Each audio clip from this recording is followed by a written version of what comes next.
This is only a very quick video, and if you've watched the gem version, this is just how to do the same thing in Microsoft with the agents.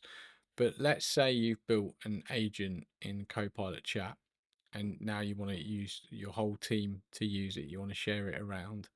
Um, it's really easy to do. It's just a few things worth noting. So the important thing is by building this agent and sharing it around, everybody can get the benefit. So if you imagine you've got one that's very heavily focused on your subject, your specification, maybe it's generating assessment materials for A level or something like that, sharing that around with the other A level teachers in your subject makes complete sense and it's the right thing to do. If you've got one that's adding value on a school level, let's say you've built one around teaching and learning methodology and pedagogy for differentiating a resource in the way that's best for the student in terms of scaffolding and things like that. That's the sort of thing where that potentially should be shared school wide if it's genuinely an advantage. So whenever you get one of these that's adding value, sharing it I think is really important. Um, so to share it, it's the same idea as gems if you've played around with that, but let me show you one in Microsoft. So this is, I'm in Microsoft. Obviously they appear on the left hand side under agents. So the one I built in an earlier video is this one, report writer. So I can just click these three dots here and I can click share agent. And I can't really go much further than this in the video because it will start including email addresses of people that it's not fair to do. But um, you've got your normal three options. So at the minute it's locked down just to me because I made it.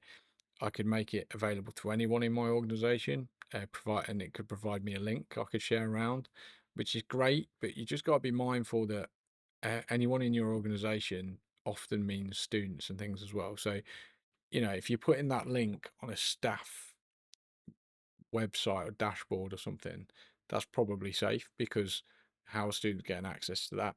If you're putting the link in a lockdown area, that's fine. But it is worth knowing if a staff member was to share that accidentally with a student could then access it because they are part of your organization. Um, for most things, that's probably fine. It just depends on what this agent is you built and whether you want to be careful who you're sharing it with.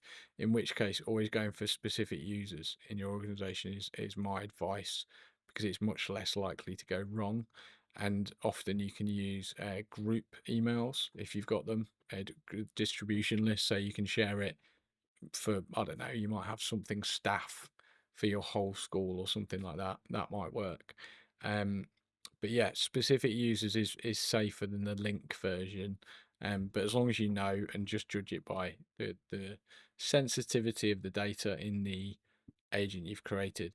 It's also worth knowing that giving people access to the agent also gives them access to the underlying knowledge that you've provided for that agent. So if you've added files, if you've added the instruction, you've put personal information in the instruction, that's being shared with everybody as well.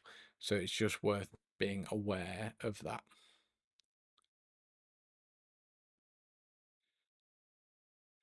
So sharing is incredibly easy. Um, Sharing scope is a tenant policy. So what this means is how widely you can share your agent. So whether you can share it even beyond your school is all dependent on how IT has set things up. So it's nothing you're doing wrong. You've not clicked the wrong button.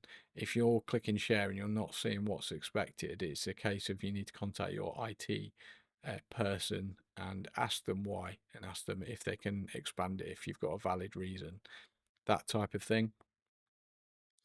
And then it's just remembering that you should only share agents that you're comfortable with the data you're sharing. Um, how widely you can share is dependent on how IT have set you up.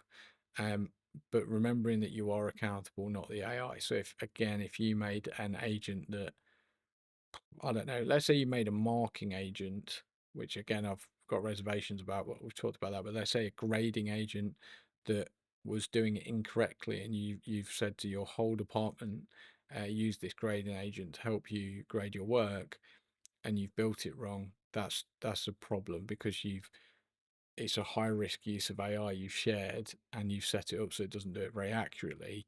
that could have a negative impact on the students that are taught by the teachers that use it, if that makes sense. So just be careful. Just be careful, but there are a lot of really good uses of agents like we've discussed, and they could have some real value being shared and built properly. Um, so yeah, build the agents where you think there's some really good use, and share them. You know, we should never hold on to something that's adding value, I don't believe. So yeah, share them, and it's just as easy as sharing any document you've ever done on Microsoft.